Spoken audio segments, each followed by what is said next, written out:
have this opportunity to display the Spirio here today.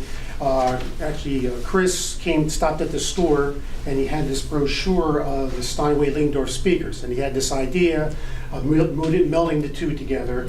And I started looking through it, and the speakers had the same model numbers as the pianos do, so it was a very nice tie in the way they did it like that. From today on, from Jacobs Music, I'm at the store in Westchester, formerly the one where the Concrete Pet store is now. We moved up there last year. Kevin works in our Willow Grove store. He is the manager of the Spirio piano. He'll be talking more about the player part of it like that. What we have, I was just going to talk a little bit about Steinway in general. You know, Steinway, the invention of the piano goes back to 1700. Prior to that, there were keyboard instruments. There were harpsichords and clavichords, but they could only play in one volume. They could not get louder or softer. So in 1700, historians trace back, and they found in Italy, Cristofori was the man's name, had designed a piano action where you could hit the key, the hammer would hit the string, but not just pluck it, it would actually come back to rest so you could repeat. And he called it the pianoforte, the soft loud. Over the years, it's evolved into be called the piano, and that design is still basically used today. Nothing is like a piano, 12,000 parts, 6,000 moving parts. A piano like a Steinway, you're talking about generations, even the modestly priced pianos from China today, 30-year lifespan. What happens, the great tension on the strings and the power over the course of time diminishes. They can't take it. You know, a Steinway concert grand, 20,000 tons of pressure pushing down.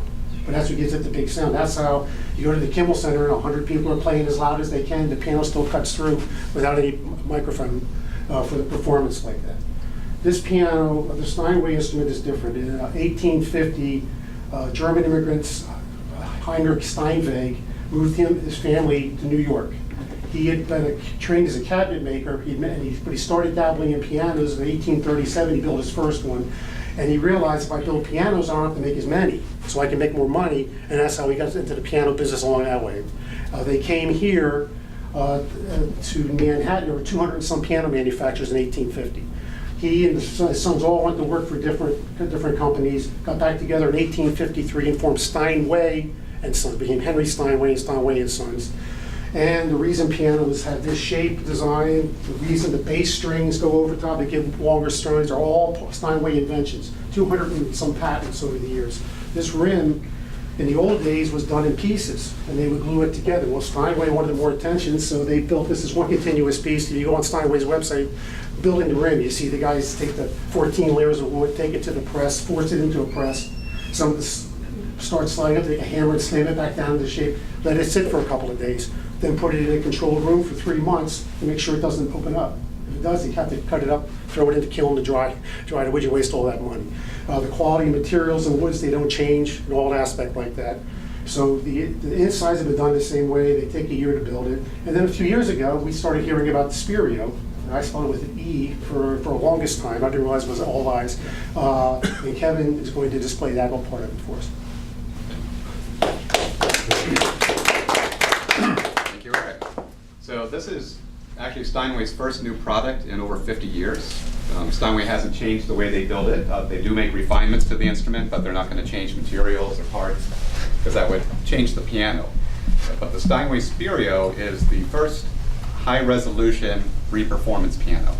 And we call it a reperformance piano because it's actually capable of reperforming exactly what a pianist did. You've probably heard player pianos before. It never fooled you to thinking it was a live person, correct? Because it's kind of like compressed audio. You take what the pianist did and you squeeze it into something with either no volume control or just a couple steps. The Steinway Spirio is capable of 1,000 different key strikes per note. So the question I always am asked is, can a pianist actually do 1,000 steps?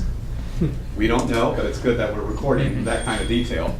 So this is able to reproduce exactly what the pianist played. And I'm going to put on a video here. This is Steinway artist Yuzha Wang, and you'll get a chance to enjoy hearing her play live here.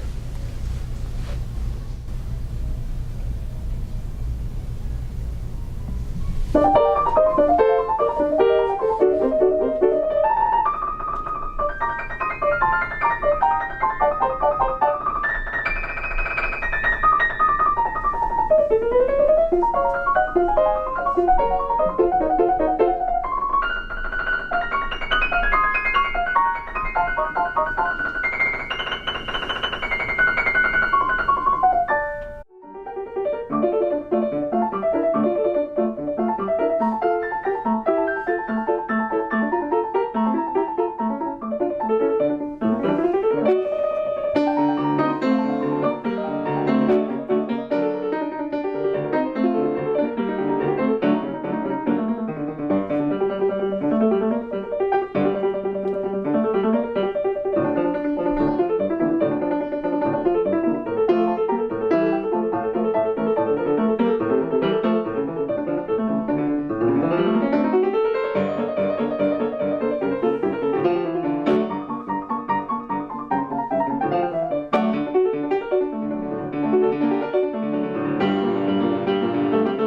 You can clap, it's her.